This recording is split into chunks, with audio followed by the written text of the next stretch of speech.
Hi, my name is Leah Day, and welcome to this video for the Free Motion Quilting Project. Today I'm back piecing some more locks of hair for Express Your Love, or foundation piecing. And today I'd like to foundation piece a log cabin.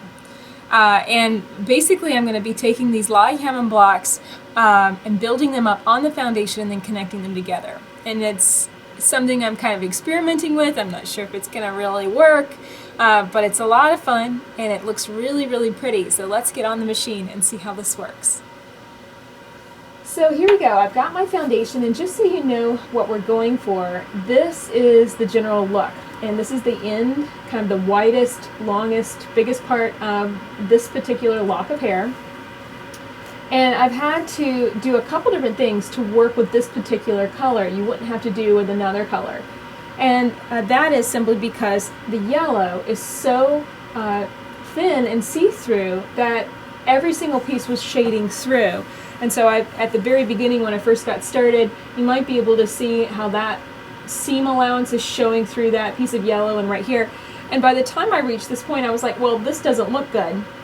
So how can I fix this as I'm going around and around my log cabin? And the answer was to double my strip. So I just simply took all of the strips I was working with, fold them in half, and do a nice press. And then whenever I stitch, I'm going to stitch on that fold line. And so then whenever I fold it over, those two pieces are going to be folded over together, and they're going to cover up any kind of shadowing. Both pieces together will cover up any type of shadowing. Now you might be wondering about, okay, well that's an extra whole layer of fabric going into this foundation. Yes, it's going to make it thicker, but no, it's not going to make it stiffer. If you think about it, we're not adding any fusible, we're not adding any kind of glue in this. It's just an extra layer of fabric. I think it's going to be perfectly fine. I'm feeling this particular log cabin that I've already finished. It's feeling fine. It's going to be something you want to play with. If you have another color, a darker color of fabric you want to work with, that might be a better idea. I'm wanting to work in yellow, and whenever you have a specific color in mind, sometimes you have to learn how to work around the issues that come from using that color. And yellow, white, these colors are see-through. I mean, basically anything's going to show through them, even the slightest little bit of seam allowance. So you've got to figure out something to do in order to make that not as visible. So let's get back to it and see how this works step by step. First up, I've got my little piece and it's already folded in half. And all I'm going to do is just kind of lay out my block where I want it. This is my starting piece. It's just a little square. And I'm just going to lay that out where I want it. And then I'm going to lay my second piece and just trim it down to roughly about the same size as the same length as my little square here. I'm going to open it up, and what I did was I would open it up and kind of place it generally, and then I'd fold that piece back and make sure that I had at least a little bit of seam allowance over in here, at least enough that both fabrics were being most definitely caught.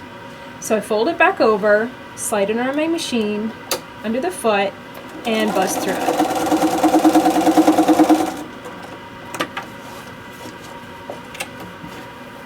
Okay, and now at this point I just simply fold that back over, finger press, and go hit it with my iron and then grab my next piece. Okay, so as I go around, here's how it was pieced on first. I'm going to start rotating.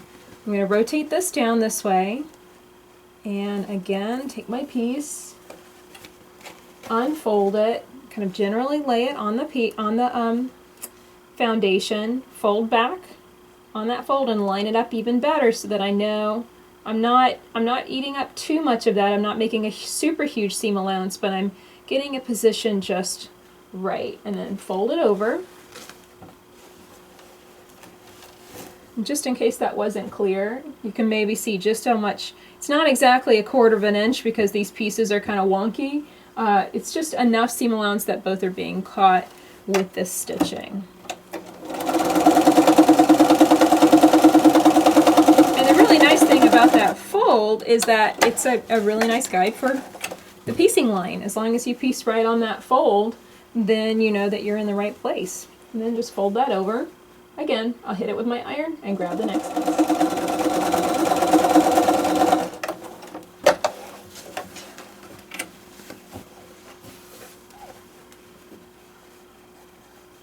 Okay, so you can see that we started here, then we went to here, this piece, and this piece. So from my perspective, we're working in a clockwise direction around, and so that's really how I'm going to continue. My next piece will go over here, the next piece here, here, and then here, and as it builds, it'll get closer and closer to these marked edges.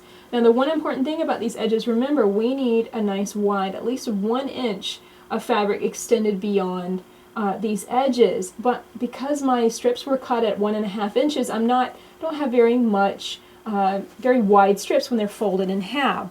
So how I got around that, once I reached down here, once I reached my seam allowance, once I reached that marked edge, I just put a single strip, not folded in half, on the edge, and that's only going to be off the edge of it where I'm turning my applique over.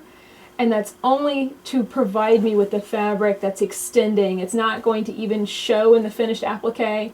It's going to be completely turned under and then probably trimmed up. So understand, if you're struggling to get to those edges without having a lot of seam allowance, stitching and seam allowances right on that marked line, then that might be something that works for you too. So I'm going to keep building this up, and I'll meet you back here as I work to combine these two log cabins, these two foundation piece log cabins together to finish up this piece. Okay, at this point I have this space to fill. And how I've decided to do this, and this might be a little counterintuitive, I've decided to start with a triangle right here. Just like that. And I want it far enough back here so that way I have a nice seam allowance for later, and I have my triangle right here in this shape. And then I'm going to start just simply taking a folded strip, and I prepared these beforehand so that way this would be pretty quick to show you. So that way it's nice and folded over, lined up, and then just stitch on that folded line. And the reason I felt like this was the best way of doing this is simply because matching these two together, it just seemed to make more sense to start a new shape between the two, and eventually all these shapes will come together and be seamed together. So I think that this is going to work out, but again, I'm kind of figuring this out as we go along. I'm going to finger press this over, but it looks like it really needs to be pressed with my iron, so I'm going to hit it with the iron real quick. Okay, now the next piece goes on just the exact same way. Line up that folded edge. And I'm just making sure I have enough fabric underneath that it's catching everything. Open it up and start stitching.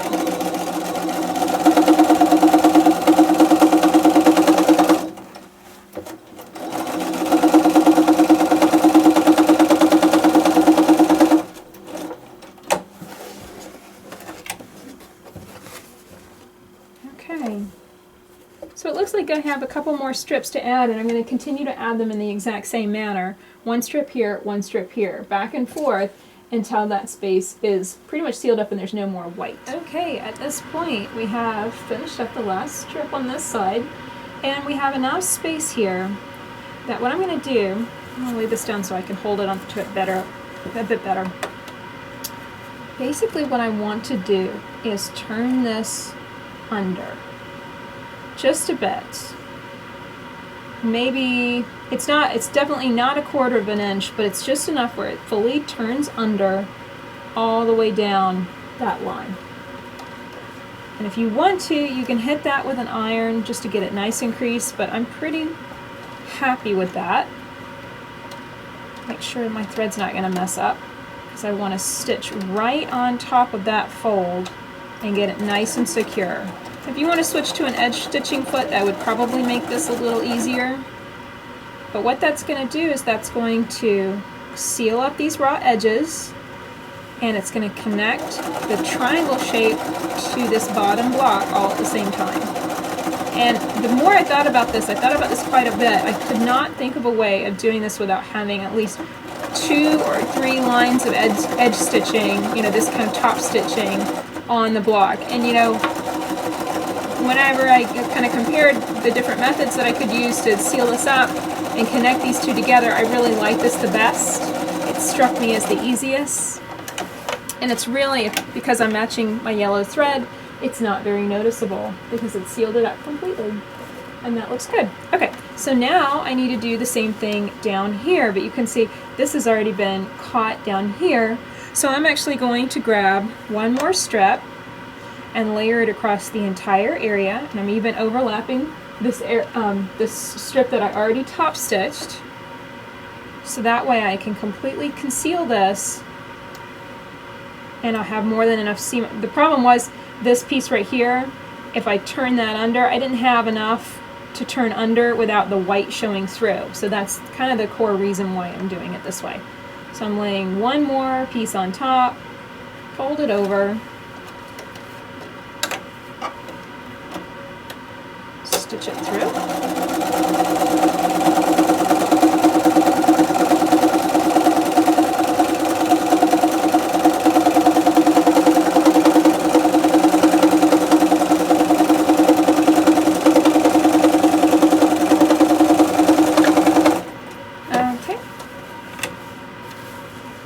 Now this time I think I'm going to fold it over, hit it with my iron, and then also do that fold under and hit that with my iron all at the same time. I think that'll be more efficient. Okay, so here we go. This is nicely pressed over and pressed under. And I've switched to an edge stitching foot just to see if this is going to be more accurate, and I think it will be. I think this is really the way you want to go with it. Go ahead and switch feet. It's just a foot that has a little blade down in the bottom, and I'll zoom in just so you can maybe see the difference. Okay, so you can see that this foot has just a little blade down in the center, and I need to move my needle over about 2 clicks on this machine, and then I'm going to just perfectly catch that edge right at the fold, and it's going to just be perfectly concealed without popping off that edge. And the foot is what keeps it in place so nicely. See, it keeps it nice and consistent.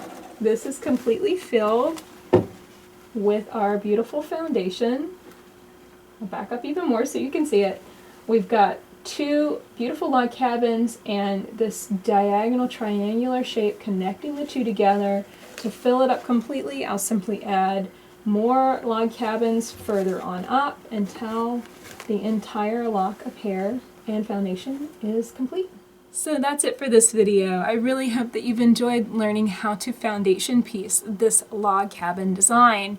It's intended to be wonky and irregular and imperfect. We had some fun making more of a perfect and exact version of a log cabin, and you certainly don't need to foundation piece those. That's a very old school quilt block that can absolutely be cut out and pieced in the traditional way. What we were working on today is simply creating the cloth for the hair, and I wanted the challenge of working off a foundation and taking that shape, that log cabin set of rules, and combining it together, connecting those together, and I think it's going to really have an amazing effect when the entire lock is done. So I had a lot of fun shooting this today. It's certainly been a learning experience for me, and I hope it has been for you. My name is Leah Day, and this has been a video for the Free Motion Quilting Project. Find hundreds of videos stitching out beautiful designs and now experimenting with a lot of piecing at freemotionproject.com. Until next time, let's go quilt.